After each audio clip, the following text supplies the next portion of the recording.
usted nunca sabe a quién usted va a ir a consolidar. Usted nunca sabe a quién va a ir a visitar. Por empezar, que si verdaderamente nosotros tenemos la visión, como le digo yo a los discípulos, es que cada quien que se me entrega son mis 12.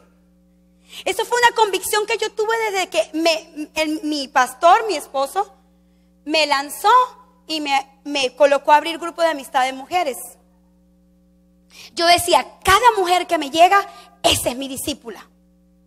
Cada mujer que me llega, y yo quería hacer mis 12 así. Yo quería hacer mis 12 rápido y quería hacer mis 72 rápido. Y la única forma que yo fuera es que yo los cuidara. Y yo tuve un buen ejemplo de cuidado. Porque aunque fue una iglesia donde mi esposo iba, donde no tenían la visión del modelo de Jesús, pero sí consolidaban y visitaban a la gente, yo tuve un buen consolidador. Y ese consolidador era demasiado importuno. Él me llegaba, señora Lisbeth, tal hora y tal día la voy a visitar la primera semana. Ah, bueno, está bien. Cuando llegó, yo vivía con la casa en la de la abuela de mi esposo. Y me sale la viejecita, Lisbeth, ahí te busca un muchacho con una Biblia en la mano. Y yo, ¡oh! Ese es el evangélico ese. No, yo no quiero salir.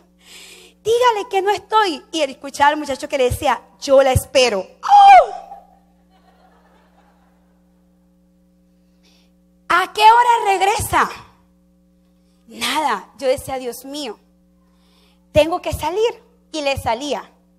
Y me decía, la primera enseñanza. Y se sentó conmigo y me leía la Biblia. Y yo, ¡qué fastidio! Decía yo, y él me agarraba y me mostraba la Biblia y el verso tal, de no sé qué, y yo, ajá. Y yo le quería decir, era, ya terminaste. Ok, entonces no se conformaba con eso, sino que me decía, este jueves tenemos servicio, ¿puedo venir a buscar a las 6 de la tarde? Y yo, a las 6, es que mis hijos están pequeños y usted sabe que no sé qué. Entonces, no, pero yo vengo. No, pero es que mi esposo no está, él es guardia nacional y usted sabe en qué auto me voy a ir. Yo le traigo el taxi a la casa. Él no me dejaba que yo le pusiera una excusa. Y el jueves yo estaba así, ay, ¿será que viene? ¿Será que no viene? Y ahí estaba puntual, me llegaba antes de las 6 de la tarde. Me agarraba y entraba y me decía, ¿en qué le ayudo? No, es que los niños, yo estaba brava, yo estaba molesta.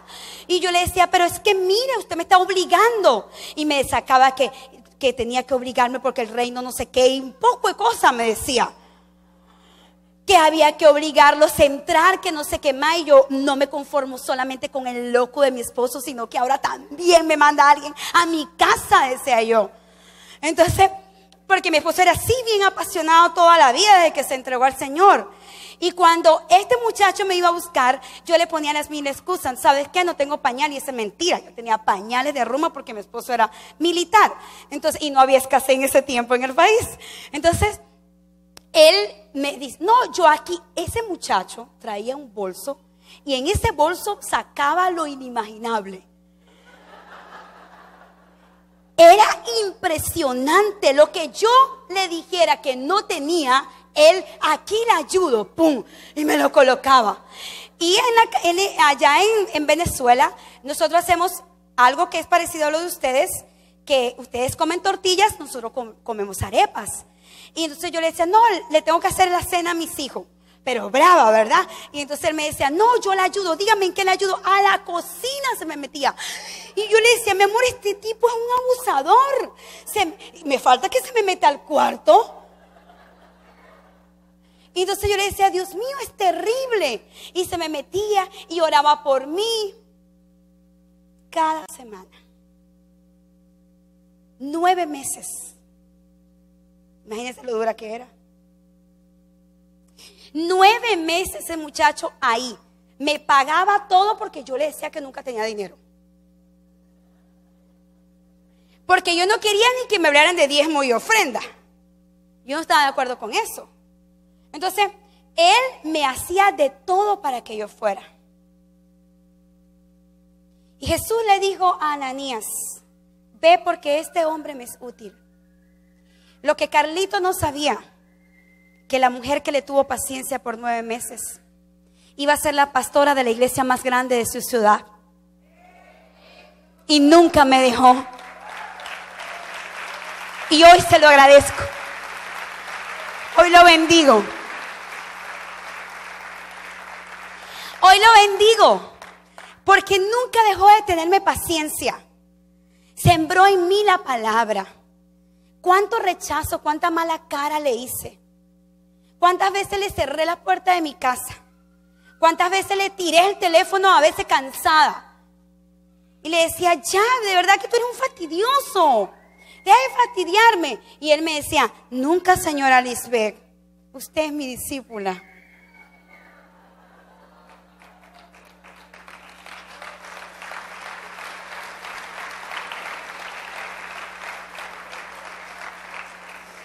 A los años lo consigo y él me dijo: nunca me imaginé lo que Dios iba a hacer con usted, pero no me arrepiento de todas las veces que me gasté mi plata de mi colegio y de mi universidad en usted. Porque él era un joven.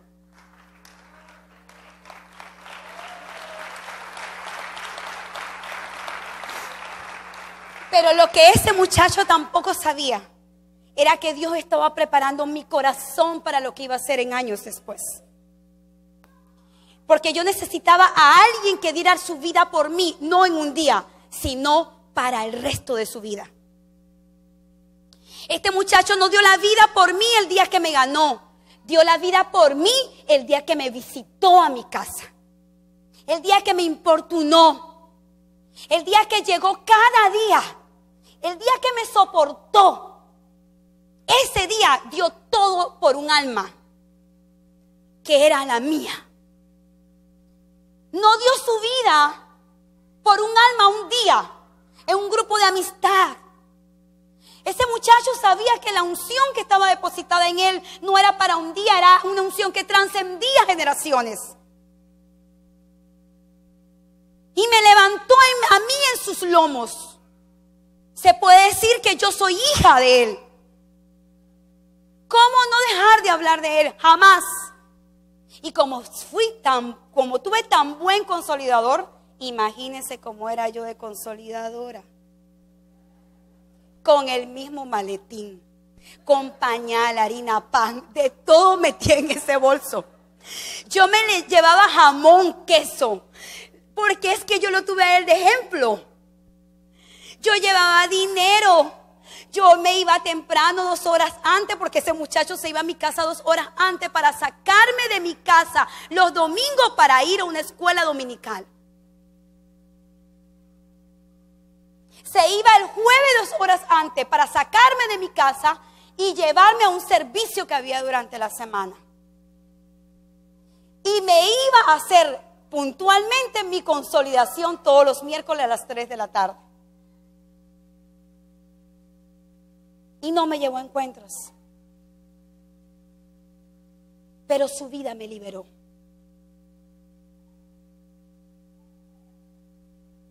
Y Dios está buscando de gente como Ananías y como Carlitos.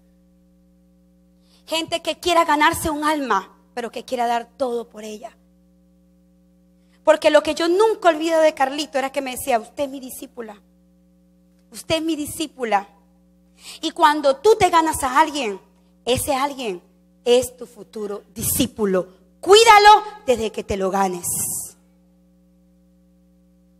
Entonces siempre para Dios es importante. Y siguiente o 4 creo que es. Jesús le muestra la dirección a Ananías. Dígale que está a su lado. Las planillas de consolidación tienen una dirección. No sé si aquí las manejan.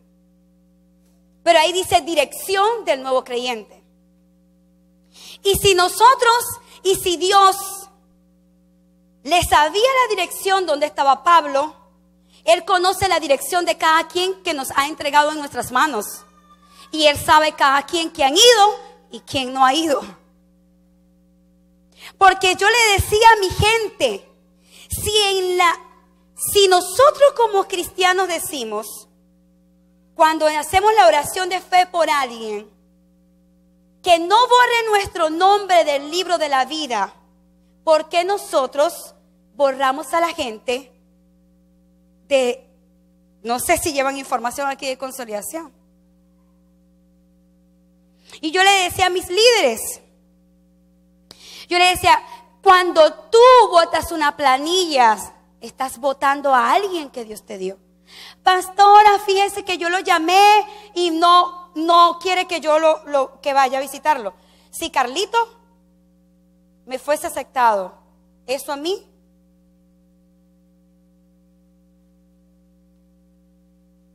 nunca me aceptó un no puedo. No puede esta hora, ¿qué hora puede? Y yo al otro día, es que tenían que verlo. Era horrible. Sí. Dígale que está a su lado, así de horrible tienes que ser tú. De fastidioso. Y mi esposo, el pastor de nuestra iglesia, recuerdo que empezamos a trabajar de que buscáramos a los consolidados para traerlos a la iglesia.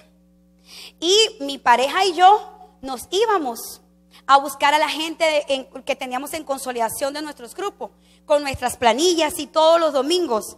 Y yo le decía a ella, vamos a irnos temprano y tenemos que llevarnos de todo. Llévate arepas rellenas, llévate esto y lo otro, porque ya yo estaba preparada, ¿verdad? Entonces, y así hacíamos. Ella se llevaba un bolso y yo me llevaba otro. Y nos llegábamos a esas casas a buscar a la gente, a buscarlo. Y yo recuerdo que una vez le dije a una de ellas, la vengo a buscar a las 2 de la tarde y llegué a las 3. Y cuando salí estaba enojada y me dijo, usted es una mentirosa. Usted aquí no me venga a buscar más. Mentirosa evangélica. Mentirosa, me decía. Y yo, no, pero perdóneme. ¿Cómo le tuve paciencia? Ella se llama María Elena. Fue mi 12. Y partió con el Señor. Y cuando se fue, dejó 60 células en su surrec. Y fue alguien que me la tuve que aguantar, que me maltrató, que me dijo embustera, que me dijo mentirosa, que me dijo miles de cosas en mi cara. Un temperamento, pero horrible, tenía esa señora. Y me la aguanté. Dígale que está a su lado, aguántate a la gente que Dios te da.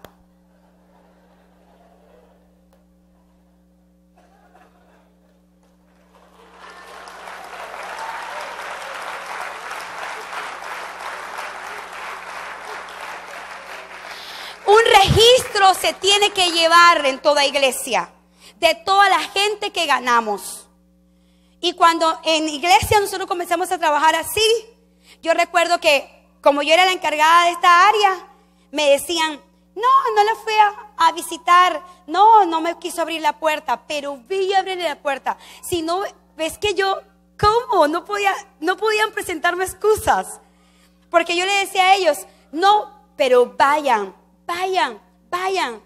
Y una de las cosas que tuve que ministrarle a mi gente es que fueran libres del rechazo. Porque si tú para predicar te da nervios y te da miedo a que no se conviertan porque piensas que lo vas a convertir eres tú. Entonces ahí le digo, sean libres, los conviertes el Espíritu Santo. ¿Ok? Número 2, cuando los vayan a consolidar, entonces también sean libres del rechazo. Toquen la puerta, aunque les tiren lo que le tiren, le tranquen lo que le tranquen, les digan lo que le digan, vayan y vuelvan a tocar, porque ustedes nunca saben a quién usted está consolidando. Un futuro discípulo para ti y un futuro hombre de Dios para el reino de los cielos. Amén. Son importantes. Cada uno de ellos son importantes. Y hay que tomarle la debida importancia. Tenerlos en registro, sin excusas, cuidarlo. Dice por último que entró a la casa y oró por él y fue sano y tomó fuerza para continuar. Y dice en el verso 20, enseguida predicaba a Cristo en la sinagoga diciendo que este era el Hijo de Dios. Una persona que es consolidada y que es sanada en un encuentro, siempre predicará la palabra de Dios. La va a predicar. Pero para ser un buen consolidador, para darlo todo por un alma, hay que estar apasionados hasta la muerte.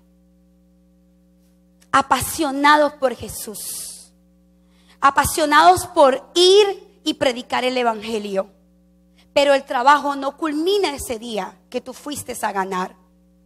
Tu trabajo no termina la noche que hiciste tu grupo de amistad.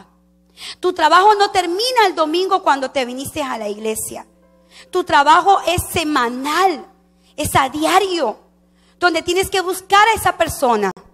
Tengo 4 que se me convirtieron. A esos 4 tienes que visitar en sus casas. Y yo le doy gracias a Dios porque cuando mi esposo tomamos el modelo de Jesús, nos mandó a abrir grupos a todos. Él mismo abrió un grupo de amistad. Y dijo, no quiero un pastor de red que no tenga amor por las almas. Que no haya ido a tocar la puerta de alguien para liberarlo. 3 días estuvo Lázaro muerto. Jesús vino como un resplandor y lo resucitó. Pero le dijo a los discípulos, vayan y desátenlo. Jesús convierte a la gente, nosotros lo desatamos. Lo desatas con esa visita. Y nuestras planillas tuvieron un plan estratégicos. Porque a lo último decía, motivo de oración. Y eso lo usamos para entrar a sus teléfonos y para entrar a sus casas. Y yo llamaba, María, ¿cómo sigues? Yo no le decía, ¿sabes qué? Te quiero visitar. No, yo le decía, ¿cómo sigues con tu problema con tu esposo? Y ya por ahí, por teléfono se me iban y me contaban de todo. ¿A ti no te gustaría que yo no solo orara en mi casa, sino que también fuera a orar a tu casa por ese problema? Un día que tu esposo no esté, que esté trabajando, y te gustaría que yo vaya con aceite y unja a la gente, porque si los brujos ofrecen de todo para captar la atención, ¿por qué nosotros no ofrecemos el poder que tenemos?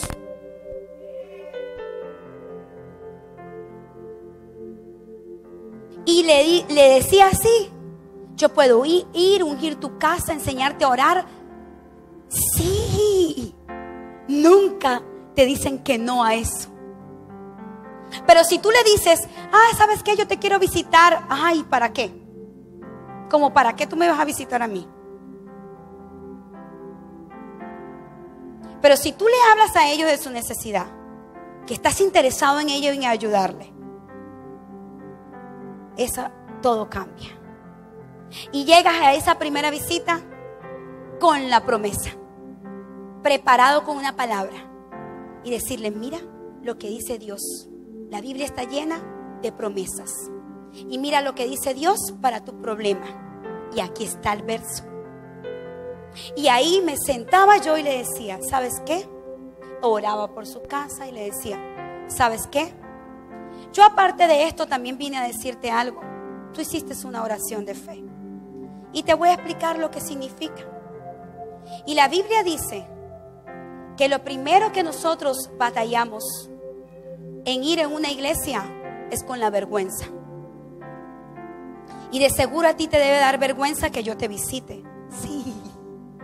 Te debe dar vergüenza que tu familia se entere que fuiste a una iglesia. Sí. Te debe dar vergüenza ir el próximo domingo. Sí. Pero la Biblia dice que no me avergüenza del poder de Dios. Y por ahí te le vas. Y lo haces libre de la vergüenza.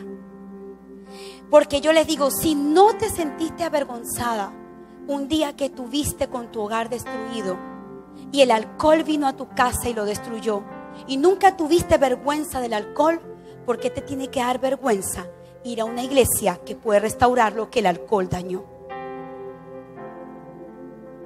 Oh, pero para hacer esto hay que tener primero esto.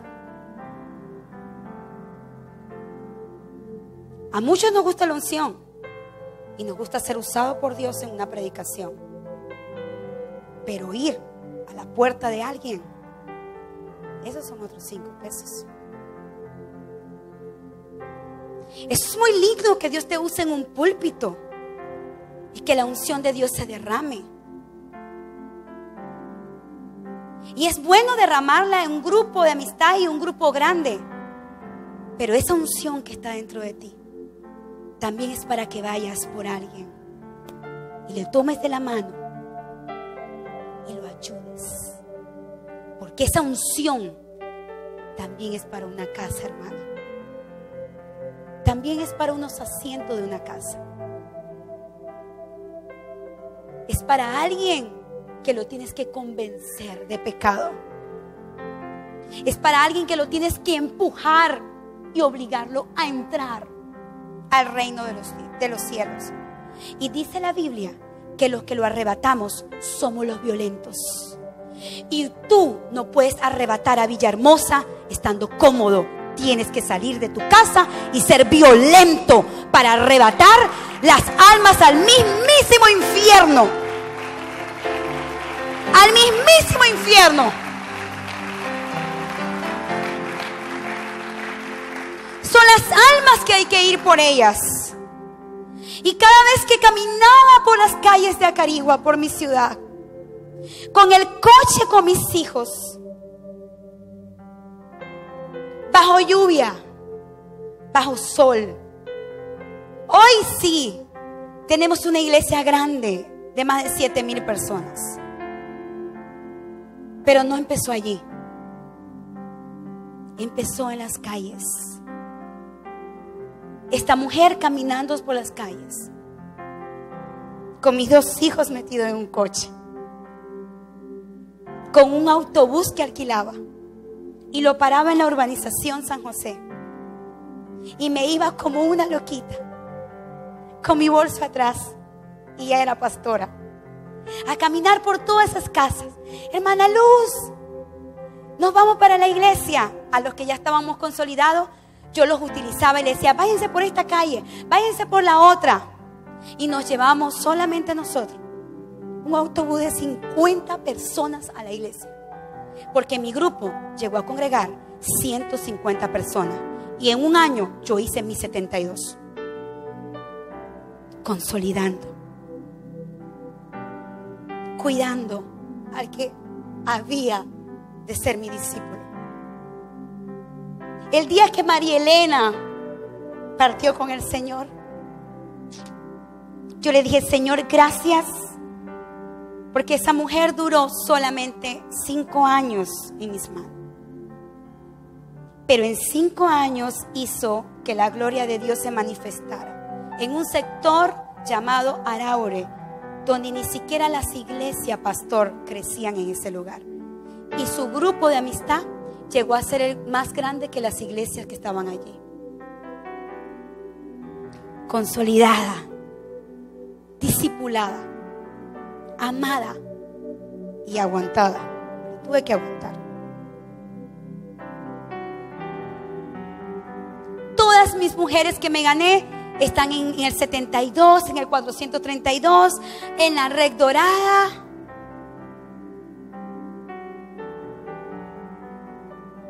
Pero fui y toqué la puerta de alguien. Hay un discípulo en cada barrio. Hay un discípulo en cada ciudad. Hay un discípulo en cada lugar. Y Dios te está diciendo: ve a la casa de fulanito de tal. Estoy ocupado, no tengo tiempo. Para la otra semana. Y esa persona que ganaste se perdió.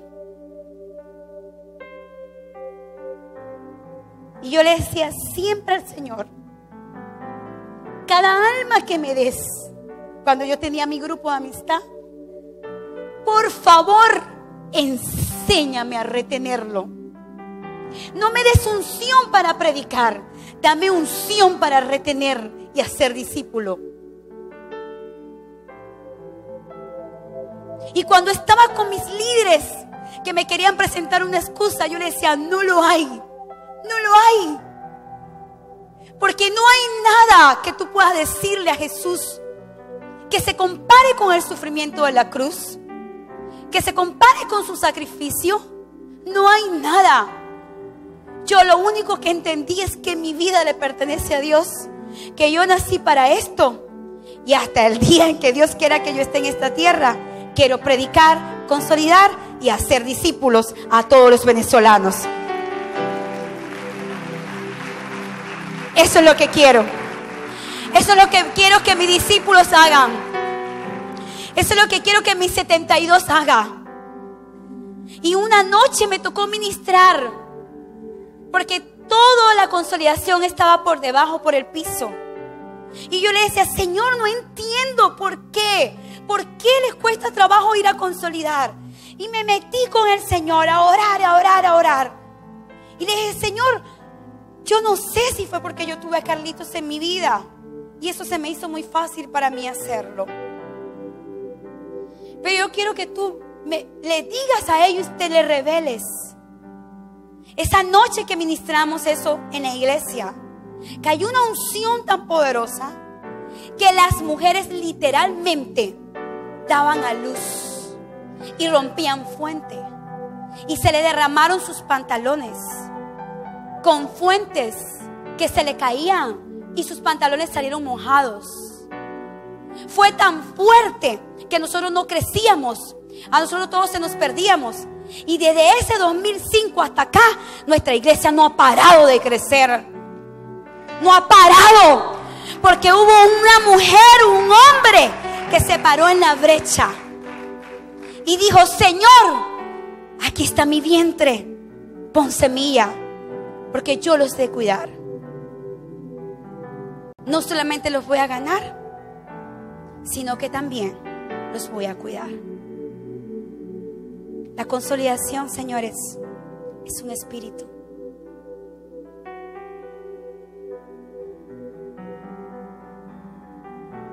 Y llega a una casa cuando hay compasión por el perdido.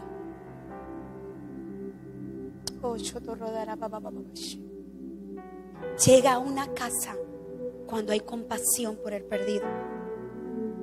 Señor, esto no se trata de crecer. Esto no se trata de que sea la iglesia más grande de una ciudad, ni de un país. Esto se trata de la misma cruz de hace 2000 años. Porque Él no murió por algo grande. Él murió por uno, por ti.